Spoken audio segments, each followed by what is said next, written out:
Retiens bien ces 4 astuces pour être encore plus efficace. Si tu prévois une augmentation sur une liste de valeurs par exemple de 15%, alors au lieu de créer comme tout le monde une nouvelle colonne pour multiplier l'ancien prix par 1,15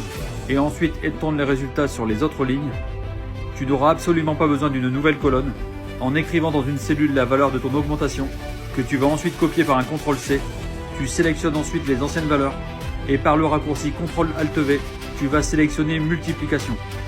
Tu n'auras plus qu'à réajuster le format initial de tes cellules. En seconde astuce, quand tu remplis un tableau par des valeurs par exemple AM pour maladie ou ACC pour accident, la majorité des gens va remplir la première cellule en cliquant dessus, puis se déplaceront sur la droite à l'aide de la flèche droite, puis arrivés à l'extrémité réutiliseront les flèches directionnelles et répéteront le même processus encore et encore. Mais avec ma méthode, tu vas sélectionner toute la plage,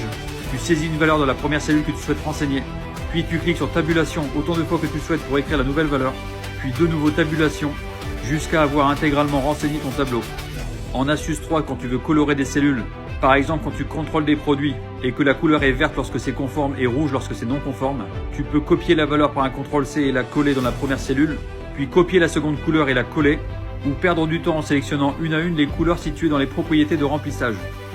Mais si tu souhaites gagner du temps, tu vas cliquer sur la couleur qui t'intéresse, double-cliquer sur le pinceau et appliquer cette couleur sur autant de cellules que tu le souhaites. Puis tu appuieras sur échappe, tu cliqueras sur la seconde couleur, tu double-cliqueras sur le pinceau et tu pourras ainsi appliquer la nouvelle couleur sur les cellules restantes. En quatrième astuce, lorsque tu as une liste de références qui commence par le même radical, à savoir par exemple ART-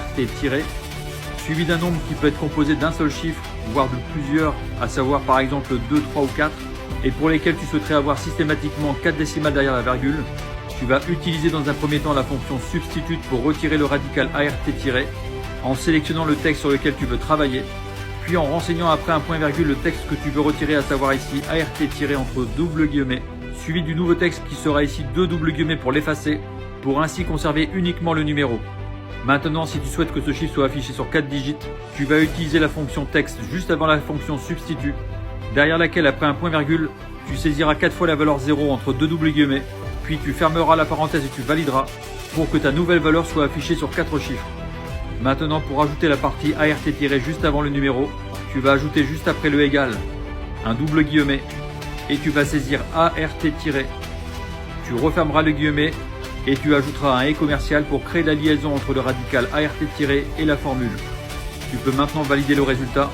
et étirer le calcul sur les autres cellules, et à chaque fois que tu saisiras un chiffre sur 1, 2, 3 ou 4 digits, le résultat sera toujours sur 4 chiffres. En dernière astuce, quand tu veux calculer une somme de valeurs à partir d'un tableau, par exemple en calculant la somme du chiffre d'affaires par région, tu peux soit utiliser la méthode qui fait perdre du temps en additionnant à la main toutes les valeurs qui concernent la même région, mais malheureusement si tu changes la région en face de la valeur, le calcul ne s'actualisera pas. Ou bien si tu veux être efficace, tu utilises ma méthode en utilisant la fonction sous-total, avec comme premier critère le numéro de fonction qui correspond ici à 9 pour calculer une somme, puis après un point virgule, la liste des références à choisir et ici la sélection des ventes. Maintenant, si tu sélectionnes dans le filtre une région au hasard, la fonction sous-total te calculera la somme par rapport à la région. Et si tu modifies la valeur d'une région par une autre, la fonction sous-total actualisera les sommes des régions modifiées. J'espère que cette vidéo t'a plu. N'oublie pas de